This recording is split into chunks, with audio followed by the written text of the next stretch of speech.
the world is too complicated for us to deal with, and that's one of the problems that we face on an ongoing basis. And then the question is, well, what do you do about that? And if you ignore it, it gets worse, so ignoring it doesn't work, and so we know what doesn't work, and so if ignoring it doesn't work, then attending to it might work. And that slots very nicely into the hero mythology that promotes the idea that if there's a dragon in the neighborhood, let's say, that hiding in the basement just makes it grow larger. It's time to go out and confront the damn thing. And the general stories well, you might get killed because it's a dragon, but it's only might as opposed to definitely will get killed if it happens to attack you at 3 a.m. at home when you're hungover and it's been a bad day and you don't have your sword and your shield at the ready, which is generally what happens to people who avoid things.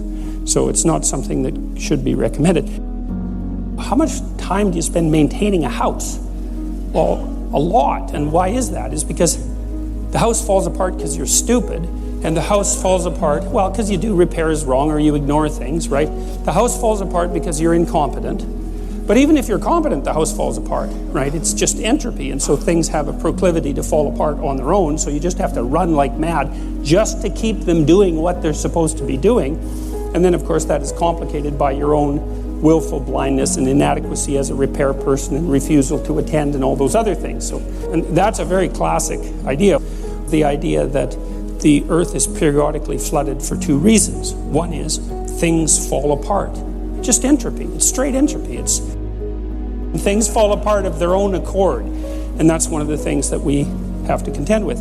And then the rate at which things fall apart is sped by the sins of men. That's the other idea. And you know that. Everyone knows that because you know, your car breaks down on the highway and you think, God, that's so inconvenient. And then you shake your fist at the sky, and then there's part of you in the back of your mind that goes, God, I knew that rattle that I wasn't paying attention to actually signified something, and I knew I should have paid attention to it, and I didn't, and now I'm in the situation that I'm in now. And I bet you this happens to people 2 or 3 times a week, is they do something stupid that they know they shouldn't have done, that they told themselves not to do mere seconds before, and they know the voice says, don't do that. Yeah, you do it. You can get nailed for it exactly the way that you knew you would get nailed for it, and then you're hurt doubly because not only did it fall apart, but you're the idiot that made it fall apart, knowing full well that it was going to fall apart and ignoring it. And so that's the idea behind the notion that there are 2 reasons that things fall apart: thermodynamic entropy and the proclivity of people not to attend to things they know they should attend to. And partly we do that because if a problem emerges, it always announces itself, unless it's a really, really tiny problem and you're approaching it voluntarily, it always announces itself with negative emotion. And no wonder, because it's a problem, right? And one of the logical responses is to sort of freeze in the face of the problem. But of course, if it's a problem that has to be addressed and solved, freezing it and turning away from it is not a good solution, because since things tend to fall apart on their own accord, if you just leave the thing alone that's problematic, it's just going to get worse, not better, which is one of the things that's very annoying about life. So, for example, if you get a warning message from the tax department, the probability that ignoring that will make it go away is 0, right? What will happen instead is that the more you ignore it, the larger it will grow. And if you ignore it long enough, then it will turn into something large enough to eat you. And that will be the end of you. It's unbelievable the degree to which our sanity depends on a functioning sociological structure. And here's why. Well, first of all, you kind of need to know what to do every day. You have to have a routine, because you're an animal, And, if you have a dog or a cat, dogs are a really good example of this. Dogs like routine.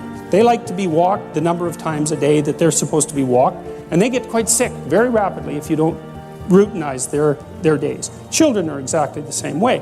Now, you can overdo it, right? But still, you need to know approximately when you should get up. It should be approximately the same every day. You need to know approximately when you're going to eat. You need to know what you're going to eat. You need to know who you're going to eat with. You need to know where to buy your food. It's like 80% of your life, 70% of your life, something like that, consists of those things that you do every single day, that you repeat. And those are often the things that people think about as the trivial elements of their life, but one of the things I would like to point out to you, if you do the mathematics, I did this with a client of mine who was having a hard time putting his child to bed. They were having a fight every night. And I knew by that time, the studies indicate that most parents only spend 20 minutes per day of one-on-one time with their child. Now, the reason for that is that people are busy, and it's actually not that easy to parse out 20 minutes of one-on-one time. It's a lot bloody more time than you think. But that's all there is, 20 minutes. And he's spending like 40 minutes a day fighting with this kid, trying to get the kid to go to bed.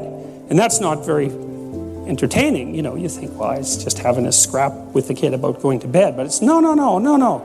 If it happens every day, it's a catastrophe. So you do the math. So we'll say 5 hours a week for the sake of argument, just to keep it simple. It's 20 hours a month. It's 240 hours a year. That's 6 40-hour work weeks. So that guy was basically spending a month and a half of work weeks doing absolutely nothing but having a wretched time fighting with his son, trying to get him to go to bed. Horrible, right? That's just way too much time to spend doing something like that if you want to actually have a positive relationship with someone, because it's just too punishing. And so you need structure, you need predictability, and you need more of it than you think, just to keep you sane. Now, if you're lucky, and maybe a bit odd, you can deviate 5% from the norm, or 10% from the norm, or something like that, carefully and cautiously, as long as the rest of you is all well ordered in a normative manner. You might be able to get away with that, and you might be able to sustain it across time, and people might be able to tolerate you if you do it, or maybe you'll get really lucky and you happen to be creative but reasonably well put together, and people will actually be happy that there's something idiosyncratic and unique about you. But even under those circumstances, mostly what you want is to have a routine that's disciplined, that's predictable, and bloody well stick to it. You're going to be way healthier and happier and saner if you do that. And then the other thing that you need, because this is one of the things the psychoanalysts got wrong, I think, is that they overestimated the degree to which sanity was a consequence of being properly structured internally, you know. Because from the psychoanalytic point of view, you're sort of an ego, and that ego is inside you. And of course, it rests on an unconscious structure. But the purpose of psychoanalysis is to sort out that unconscious structure and the ego on top of it, and to make you a fully functioning and autonomous individual. But there's a problem with that, because the reason that you're sane as a fully functional and autonomous human being isn't because you've organized your psyche, even though that's important. The reason that you're sane if you have a well-organized unconscious and ego is because other people can tolerate having you around for reasonably extensive periods of time, and will cuff you across the back of the head every time you do something so stupid that people will dislike you permanently if you continue. And so what people are doing to each other all the time, just non-stop, is broadcasting sanity signals back and forth, right? It's like you smile at people if they're not only behaving properly, but behaving in a way that you would like to see them continue to behave. You frown at them if they're not, you ignore them if they're not, you shun them, you roll your eyes at them, you manifest a disgust face, you don't listen to them, you interrupt them, you won't cooperate with them, you won't compete with them. It's like you're blasting signals at other people about how to regulate their behavior so frequently, it just makes up all of your social interaction. That's why we face each other, and we have emotional displays on our face, and we're looking at each other's eyes, and we know as much as we can about what's going on with each other, given that we don't have immediate access to the contents of their consciousness. And so partly what you're doing with your routine is establishing yourself as a credible, reliable, trustworthy, potentially interesting human being who isn't going to do anything too erratic at any moment. And everyone else is around there tapping you into shape, making sure that that's exactly what you are. And that's how you stay sane. And so what happens to people too, if they don't have a routine and they get isolated, is they start to drift.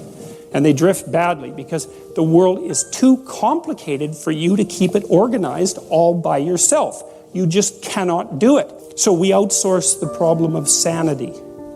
And it's very intelligent that we outsource the problem of sanity, because sanity is an impossibly complex problem. And so the way that we manage the incredibly complex problem is we have a very large number of brains working simultaneously on the problem all the time. It's like a stock market for sanity.